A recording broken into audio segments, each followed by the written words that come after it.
अस्सलाम वालेकुम, खुशामदीद। 6 ऐसी इंजरीज़ जो कि आपकी कैट के टेल में मौजूद हो सकती हैं।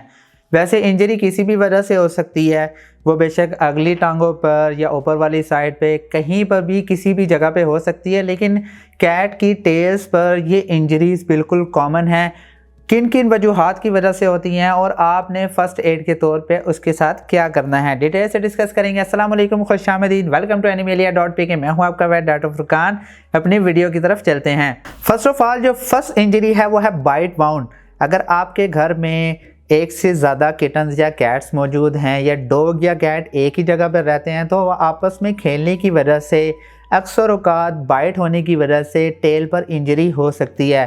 आपने घबराना नहीं है, जस्ट आप उस जगह पर पायोडीन लगाएं और इसके अलावा कोई भी एंटीबैक्टीरियल क्रीम इस्तेमाल कर लें, जैसे माइसिट्रासिन, हीलिट इस्तेमाल कर सकते हैं और डर्माजेल क्रीम इस्तेमाल कर सकते हैं। अगर खुदा न खासा बाइट ज़्यादा बड़ा आ गया, स्किन बिल्कुल उतर गई, तो फिर आपको डॉक्टर के पास ज़रूर विज़िट करना चाहिए। सेकंड है अब्रेजन। अब्रेजन होता है कट और स्क्रैच। अब ये प्लेइंग के दौरान भी हो सकता है, या फिर आपकी कैट खेलते हुए किसी चीज़ के अंदर फंस जाए, या फिर वह दरवाजे के अंदर आ जाए, तो उस वजह से स्क्रैच या कट लग सकता है। इस हालत में आपको अपने डॉक्टर के पास ज़रूर विज़िट करना चाहिए। खुदा न खासा इस कंडीशन में अगर दरवाजे के अंदर वो आ गई है उसकी टेल, तो उसकी जो बोन है वो भी फ्रैक्चर हो सकती है, तो अपने वेट से ज़रूर कंसल्ट करें। थर्ड है स्किन इन्फेक्शन।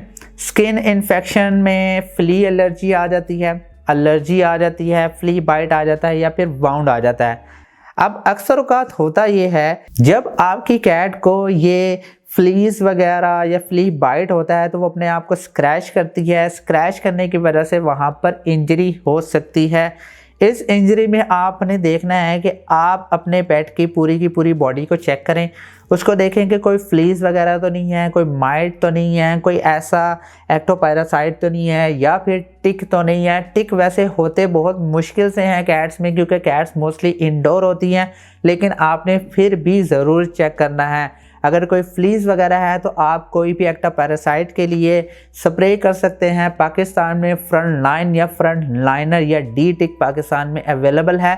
आप इन तीनों में से कोई भी अपने पेट को स्प्रे कर दें, फ्लीज वगैरह ख़त्म हो जाएंगी। फिर उसके बाद किसी भी मेडिकेटेड शैम्पू से बात दे दें। फोर्थ, फ्रैक्चर और डिसलोकेशन, यानी जब आपकी कैट खेल रही है, वो किसी चीज़ में, दरवाजे में अटक गई या किसी पिंजरे में अटक गई, तो अपने आप में ज़ोर लगाने की वजह से उसकी जो टेल की जो हड्डी है वो डिसलोकेट हो सकती है। इस दौरान में आपकी कैट की टेल या तो बिल्कुल नीचे गिर जाएगी, या वहाँ से ब्लीडिंग होना शुरू हो जाएगी। वो बहुत ज़्यादा रोना शुरू कर देगी, आवाज़ें मारना शुरू कर देगी और आप पर गुस्सा भी बहुत ज़्यादा करेगी। इस सूरत हाल में आप फ़ौरन अपने डॉक्टर से रजू करें। पांचवा है डीग्लोविंग। डीग्लोविंग कहते हैं, अगर आपकी कैट को खुदा न खास्ता किसी बाइक ने या किसी कार ने हिट किया है, इस दौरान में होता क्या है, डीग्लोविंग कहते हैं बहुत सारी जो स्किन होती है वो टिश्यूज से इलादा हो जाती है, यानी जो उसकी जो स्किन है वो बिल्कुल फट जाती है। इस हालत में एक्सटेंसिव केयर की भी ज़रूरत होती है।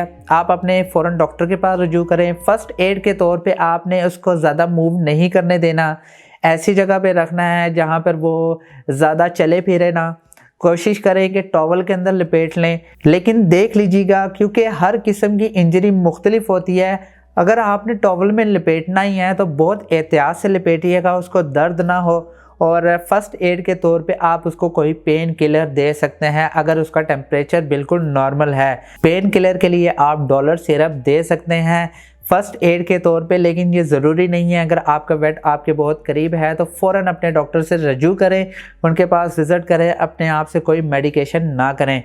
सिक्स्थ है सेल्फ म्यूटिलेशन। इसे कहते हैं जब आपके पेट को कोई फ्लीज या माइट्स, फूड एलर्जी या स्ट्रेस हो। स्ट्रेस में भी पेट अपने आप को लिक करता है, बाइट करने की कोशिश करता है। फ्लीज में ऑब्वियस सी बात है, मैं पहले बता चुका हूँ। और फूड एलर्जी में भी अक्सर औक़ात जिस्म में ख़ारिश होती है, उस वजह से वो अपने आप को बाइट या स्क्रैच करने की कोशिश करता है, जिसकी वजह से इंजरी आपकी कैट की टेल में हो सकती है। इसके लिए फूड एलर्जी में आप अपने पेट को देखेंगे उसको क्या पसंद है। अगर आप एक ही खाना बहुत दफ़ा दे रहे हैं, उसको एलर्जी हो रही है, तो कोशिश करें वो खाना दोबारा ना दें।